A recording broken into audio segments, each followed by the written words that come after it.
Perkenalkan, saya Rafael Teguh Setiawan.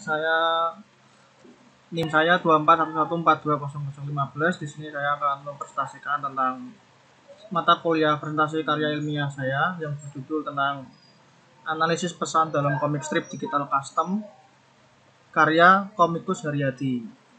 Kita mulai saja. Kita mulai dari pendahuluan. Latar belakangnya itu yang pertama saya akan menjelaskan tentang pengertian komik dari beberapa orang ahli ya. Yang pertama, MS Gemelar, komik adalah gambar urutan yang ditata oleh penulis dengan tujuan agar pesan yang disampaikan dengan tambahan tulisan tertentu dapat sampai sesuai kebutuhan ke pembaca. Kemudian dari Scott McCloud, komik adalah perkumpulan gambar yang berfungsi menyampaikan informasi yang menciptakan respon estetik pembacanya. Hal ini tercipta oleh karena komik disusun rapi antara gambar dan kata-kata yang dihasilkan oleh penciptanya. Komik strip mirip dengan komik pada umumnya, yaitu terdapat kolom sendiri, balon teks, pergerakan yang ada di komik. Komik strip disajikan sebagai media humor dan media kritik karena ide cerita yang lebih ringan, singkat, sederhana, dan lebih dekat dengan kehidupan masyarakat sekarang ini. Komik strip selalu memberikan kesan berani, mewakilkan dirinya mengkritik penguasa atau merespon keadaan yang baik maupun kurang baik, memberi amanat dan sekaligus media hiburan.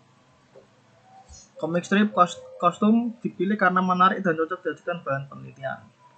Karena sering membahas masalah faktual suatu masalah di Indonesia lewat kritikan atau tanggapan, namun tidak lupa memberikan amanat tersirat ataupun tersurat lewat dialog antar tokoh yang membuat pembaca ikut tergiring untuk menemukan makna dari dialog, teks, atau gambar yang ada dalam komik tersebut. Nah, ini kedua alasan saya memilih komik strip kostum itu ya. Kemudian komik strip kostum sendiri adalah singkatan dari komik strip untuk umum yang dibuat oleh komikus yang bernama Haryadi, yang juga merupakan nama fanpage komik strip yang berada di platform media sosial Facebook. Kemudian ini rumusan masalah saya. Yang pertama, bagaimana pesan yang terkandung dalam komik strip digital kostum karya Haryadi. Yang kedua, bagaimana fungsi komik strip kostum sebagai media untuk merespon permasalahan terkini yang terjadi di masyarakat. Kita mulai dari pembahasan. Pesan yang terkandung dalam komik strip kostum karya Haryadi. Kebaikan dan berbuat baik adalah hal yang selalu ingin dikomunikasikan oleh seorang komikus dalam karya komik strip yang dibuatnya, baik tersirat maupun tersurat. Dalam memahami komik dan isinya, cara yang biasa diambil adalah dengan analisis komik dari berita yang sedang faktual, pemaknaan secara denotatif dan konotatif, sehingga pesan yang disampaikan lewat dialog dan ekspresi dapat dibaca dengan baik. Jadi denotatif itu pemaknaan secara apa yang terlihat dalam bentuk visual. Kalau konotatif itu memaknai bentuk visual tersebut. Dan nanti kita saling melihat aja lah ya. Saya sudah memberikan contoh di dalam PT saya ini. Kemudian menurut Babus S, Iwan JP, dan Daniel S, kostum komik memiliki pesan-pesan dan juga ajakan positif kepada pembacanya untuk melakukan sesuatu yang positif. Menurut Lois C, dalam komik strip dapat juga diperlukan elemen visual yang menarik agar keterbacaan informasi juga menjadi sebuah hal yang baik dalam penyampaian pesan kepada masyarakat. Pesan yang disampaikan tujuannya agar permasalahan faktual dan masyarakat terjadi pada saat pembuatan komik strip dapat dijadikan pelajaran baik di masyarakat. Kita mulai dari analisis komik yang pertama. Komik ini berdasarkan pada kebijakan pemerintah yang hendak menaikkan harga tiket Borobudur dan menjadi 750.000. Sedangkan jika hanya ke kawasan saja tidak ada kenaikan biaya yang signifikan.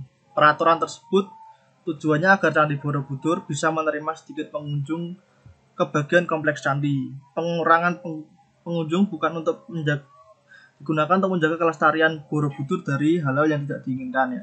Menurut FEUNES.ac.id, Candi Borobudur di tahun 2019 sudah dikunjungi 4,39 juta turis. Maka kelestarian dari candi ini juga harus diperhatikan. Kemudian kita masuk ke makna denotatif dan konotatif ya. Yang makna denotatifnya itu panel 1 diawali dengan narasi saat tiket naik ke Borobudur murah. Terdapat 3 orang di bagian kiri yang duduk di stupa untuk foto bersama. Kemudian di bagian bawahnya ada peringatan bertuliskan dilarang duduk pada stupa dengan papan bertulisan hijau dengan sampah berserakan. Di bagian kanan ada seorang petugas yang dalam intinya mengingatkan pengunjung agar tidak naik ke atas stupa dan jangan membuang sampah sembarangan. Makna konotatifnya itu tiga orang yang berdiri itu menunjukkan tiga orang yang duduk itu menunjukkan sikap meremehkan Borobudur sebagai tempat wisata yang sekaligus tempat untuk beribadah orang beragama Buddha. Sikap tersebut diperkuat dengan banyaknya sampah yang berserakan di bawahnya. Kemudian petugas yang di sebelah kanan itu menunjukkan tangan sebagai permohonan agar perilaku pengunjung tidak abai dengan peraturan yang ada. Kemudian untuk panel selanjutnya, makna denotatifnya itu panel kedua saat tiket naik Borobudur dimahalin. Panel kedua terdapat tokoh berbaju hijau yang dialognya mengkritik pemerintah yang menganggap naik Borobudur hanya orang yang kaya saja. Makna konotatifnya, ekspresi mengkerutkan alis ke bawah dan mengangkat tangan bermakna tokoh politik tersebut marah dan menganggap pemerintah tidak adil.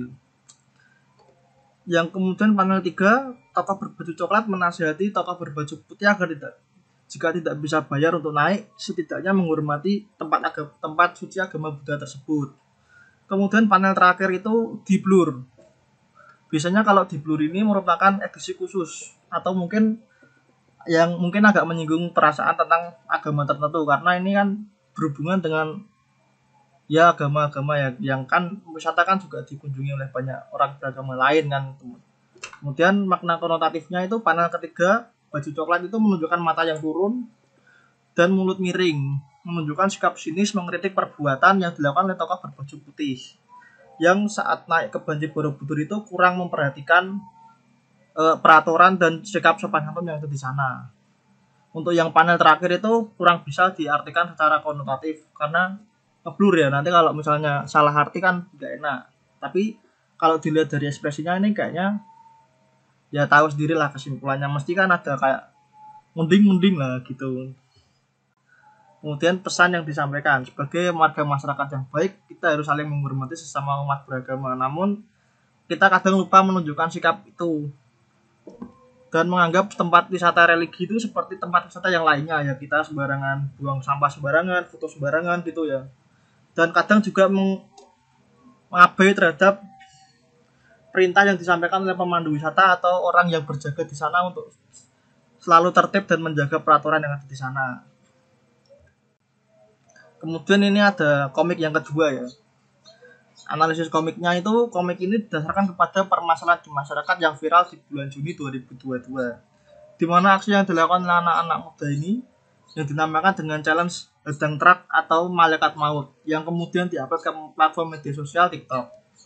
Menurut Uzone.id, dalam aksi tersebut awalnya hanya untuk menaikkan popularitas semata.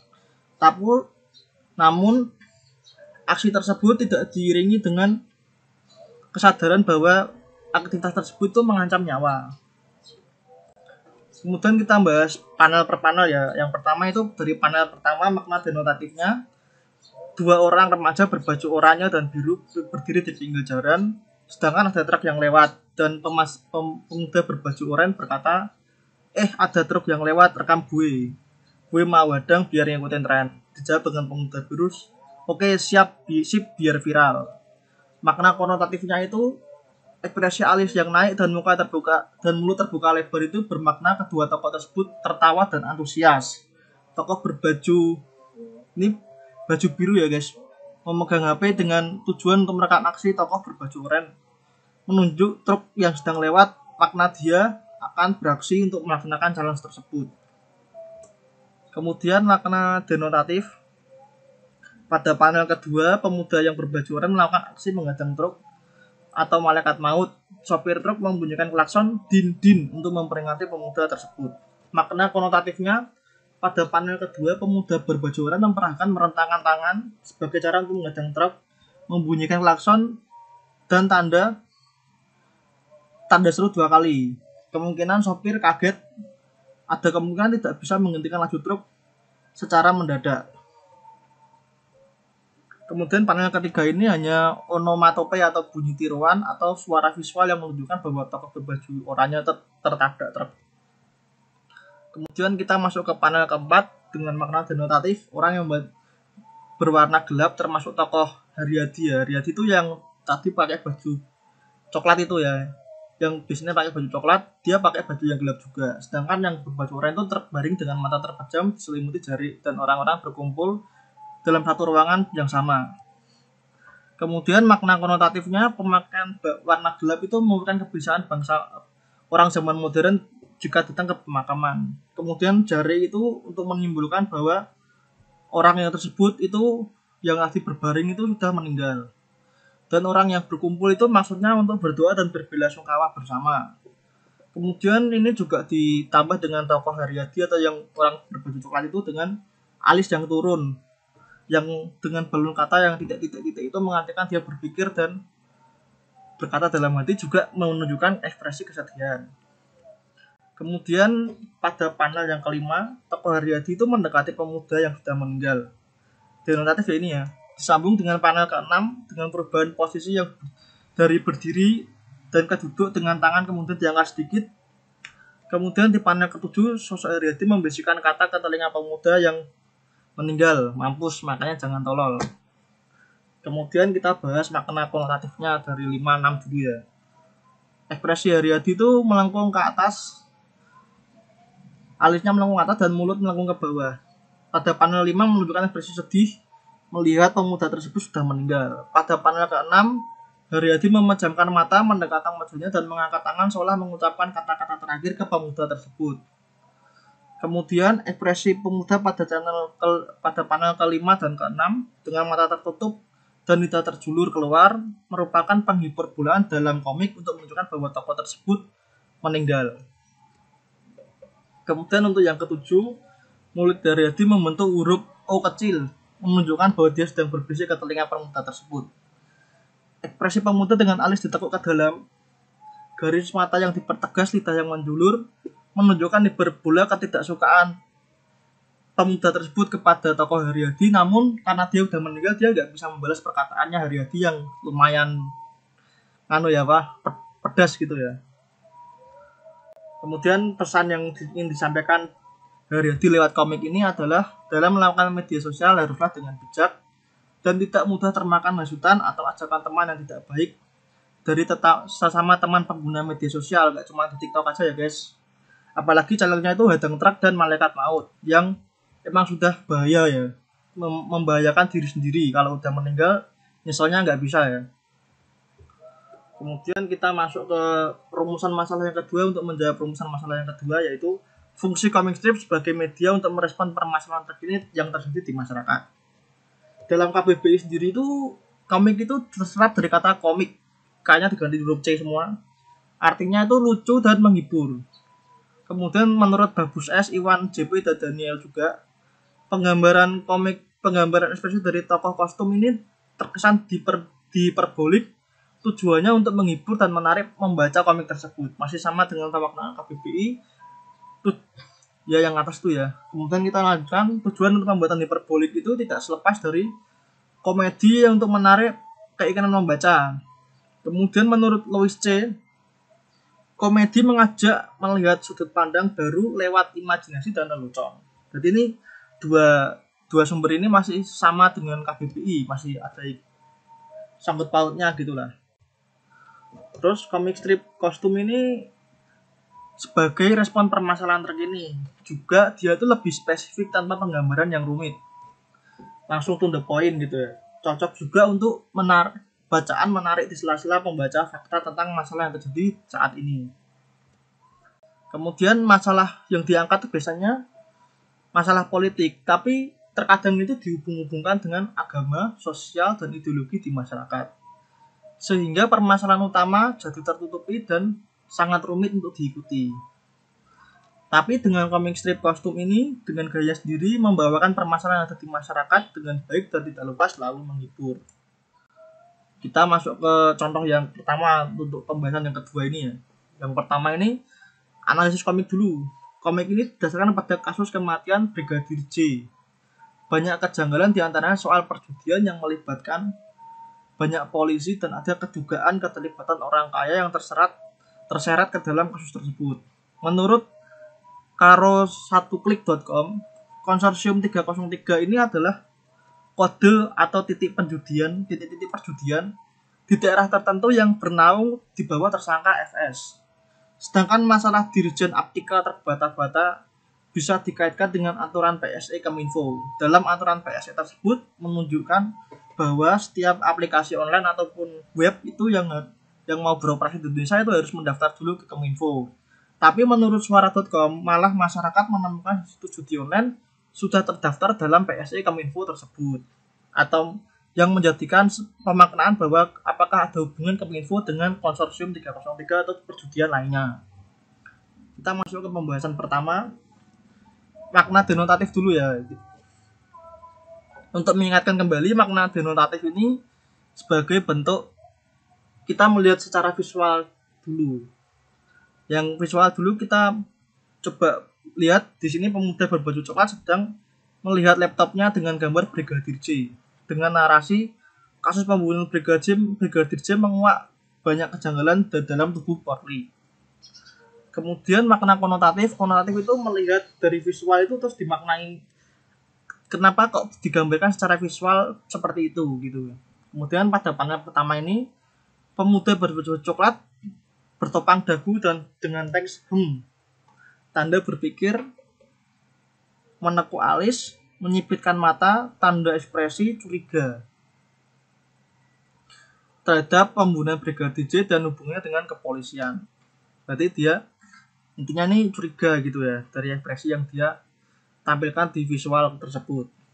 Kemudian makna denotatif yang panel kedua itu pemuda berbaju coklat semakin serius melihat tulisan konsorsium 303 dengan bentuk bagan-bagan pada laptopnya.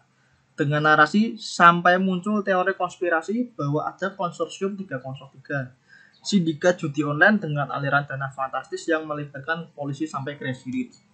Makna konotatifnya ini, panel kedua itu menunjukkan hiperbola berpikir 2 kali lipat lebih keras, lebih curiga dari panel pertama, dengan menekuk tangan ke dalam banget dan mulut lebih lancip ke atas hingga kepala lebih gepeng. Ekspresi serius juga ditunjukkan dengan dialog yang lebih panjang yang diucapkan oleh tokoh tersebut, dan bagan-bagan di bawah tulisan konsorsium 303 ini juga mungkin juga bercabang ke kasus yang lain.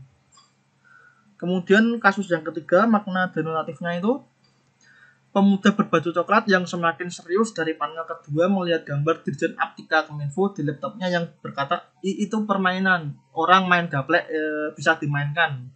Dengan narasi apakah ini ada hubungan dengan terbata-bata jawaban Dirjen Aptika Kominfo saat ditanya kenapa Steam diblokir tapi judi online bebas-bebas saja.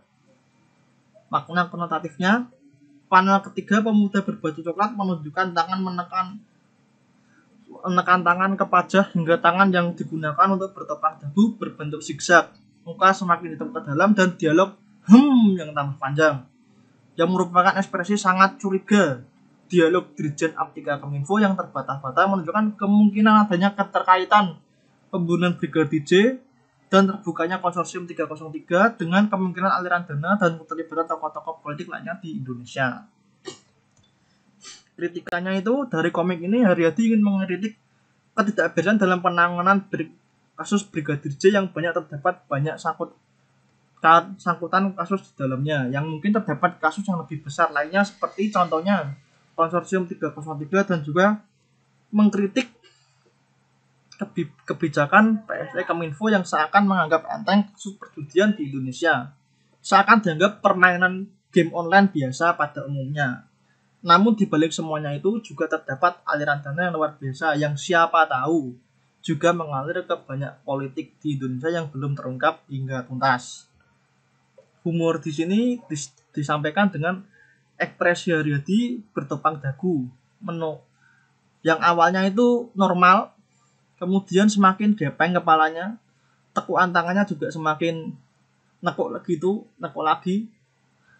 Kemudian pada panel ketiga itu dibuat kesan dramatis dan lucu berupa tangan yang ditekuk terus-menerus hingga membentuk zigzag dan polisi telapak tangan yang sudah tertekuk sangat dalam ke wajah, hampir tidak terlihat ya wajah dan kepalanya itu ya saking tertekuk ke dalam.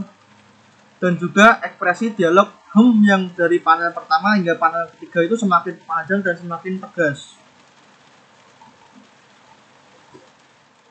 Kemudian ini contoh komik kritik yang kedua seperti ini. Kemudian kita breakdown ya. Analisisnya agak panjang ini. Komik ini didasarkan pada masalah keamanan data masyarakat yang sempat terkena hack oleh hacker Bjorka. Dalam penanganan kasus tersebut, sebuah paparan dari Kominfo di channel YouTube milik Deddy Corbuzier bahwa salah satu cara untuk menjaga keamanan adalah mengganti OTP. Padahal menurut kompas.com, OTP adalah serangkaian karakter numerik atau alfanumerik yang dibuat secara otomatis oleh suatu sistem atau platform. Dan pastinya ini dibuat secara otomatis oleh sistem dan nggak segampang itu untuk dikontrol oleh pengguna. Selain itu, kode OTP itu bersifat sementara karena kan one time kan dia kan, yang tujuannya untuk mengkonfirmasi login. Jadi kalau misalnya OTP itu bisa digunakan sembarangan, berarti kemungkinan hack itu lebih gampang. Nah, maka kita akan bahas di denotatif dan konotatif per panelnya. Yang pertama itu panel pertama dimulai dengan narasi podcast Deddy Corbuzier 8 Agustus 2022. Langsung cari di YouTube bisa ya cuy. Tokoh berbaju coklat sedang menyimak podcast tersebut. Om Deddy dalam videonya berdialog memuji kehebatan sang menteri. Ini bisa kalian lihat ya. Makna konotatifnya pada panel pertama, tokoh berbaju coklat menunjukkan ekspresi menaikkan alisnya dan tatapan ke arah laptop dengan dialog, apa iya ya? Merasa bahwa pandangan terhadap Menteri Johnny G. Plate mungkin keliru sekaligus penasaran dengan kebenaran dialog. Saya dari tadi ngomong sama Pak Johnny G. Plate, ini luar biasa loh.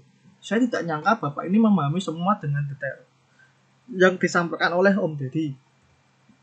Kemudian makna denotatif untuk panel kedua dan ketiga. Pada panel kedua ini, tokoh berbaju coklat kemudian mengecek rekam jejak sang menteri menggunakan smartphone miliknya. Yang ketiga saya lanjutkan, berbaju coklat itu terkejut melihat penjelasan sang menteri yang keliru soal OTP dari video smartphone miliknya yang mengatakan one time password atau OTP itu harusnya selalu kita ganti sehingga bisa menjaga agar tidak terterobos. Kemudian makna konotatifnya pada panel 2, tokoh berbaju coklat memegang smartphone miliknya dan membuka salah satu video tentang Menteri Johnny G. Plate yang berhubungan dengan IT. Dalam percakapannya juga menunjukkan rasa ingin tahu dari tokoh berbaju coklat. Jadi dia lagi searching gitu ya.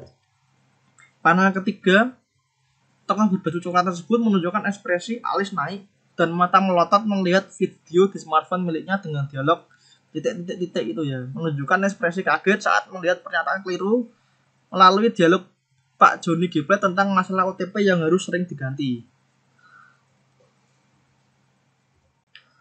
Kemudian pemaknaan panel keempat. Panel keempat, tokoh berbaju coklat itu matanya melotot dan berteriak ke laptop karena host podcast Om Deddy itu membenarkan pernyataan Menteri Kominfo tentang OTP yang sebenarnya salah kaprah. Makna konotatifnya pada panel keempat, tokoh berbaju coklat menunjukkan ekspresi mata melotot dan keluar urat berwarna merah, alis terangkat naik, mulut yang terbuka lebar menunjukkan bahwa tokoh tersebut benar-benar marah dan kesal seolah-olah Om Deddy ini sedang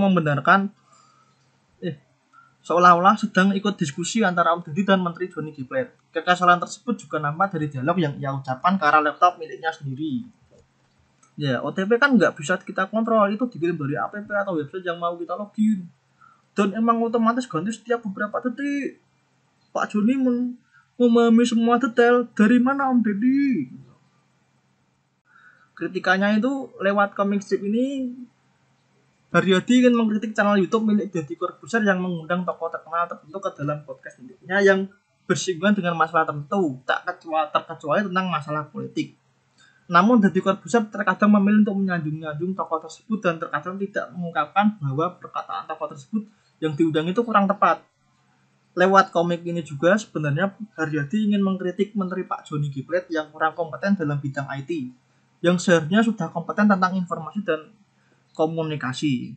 Kemudian humornya ini lebih singkat dan lebih detail ya. Sebenarnya ini pada panel ketiga itu mulainya dari saat tokoh berbaju coklat itu matanya melotot ya itu ya. Kemudian Dilanjutkan dengan sikap tokoh keempat, yang di panel keempat itu tokoh baju coklat itu semakin marah-marah itu ya, dan berbicara ke arah laptop, dimana saat dia melihat Om Deddy dan Pak Joni itu berdiskusi, seakan dia itu ikut berdiskusi ketiga, padahal dia kan cuma hanya nonton. Penutupnya, kesimpulan, komik kostum dengan gaya unik pembuatannya yaitu Haryadi ingin menyuarakan keresahan di masyarakat, namun tetap dengan gaya yang unik, lucu, dan dengan kritikan lewat ekspresi yang diwujudkan dalam setiap karakter dan dialognya, membuat pembaca menjadi terhibur dan tidak langsung tergiring untuk marah dalam pemaknaan dari sebuah kritikan, dan juga membuka semangat untuk saling memberi petuah antar masyarakat dan kritik yang membangun ke pemerintah, agar pemerintahan Indonesia menjadi lebih baik lagi, dan terlebih kritik yang diberikan juga ditunjukkan pada pola kehidupan masyarakat modern yang sekarang, yang sudah sangat lekat dengan kehidupan bersosial media, harus melek teknologi dan melek dalam penggunaan media sosial dan alat digital dengan bijak dan baik, tidak terbatas pada umum tertentu, namun kepada semua kalangan, agar kita bisa berubah lebih baik, dan baik di dunia nyata maupun dunia maya. Kemudian saya lanjut, sebagai evaluasi dari saya, komik ini sangat baik dalam segi penggambaran karakter, yang merupakan gaya pribadi dari komikus Haryadi. Pemaknaan dari masing-masing dialog dan tindakan tiap tokoh sangatlah baik untuk dibaca dan disimpulkan sendiri oleh orang awam pada umumnya, namun dapat juga dikaji lewat bidang keilmuan yang ada. Kelebihan lain menurut saya adalah dialog yang dia gunakan menggunakan bahasa populer di masyarakat saat ini. Tokoh yang ditampilkan secara simbolik namun sangat berkesan dan dapat dengan mudah dimaknai sebagai perwakilan dari golongan tertentu. Namun kekurangan pada komik ini adalah terletak pada balon kata yang sama dan tidak ada pembeda seperti suara dialog dari perangkat elektronik dan suara marah atau nada tinggi. Oke, sekian dari saya ya. Itu saja yang dapat saya sampaikan. Dadah.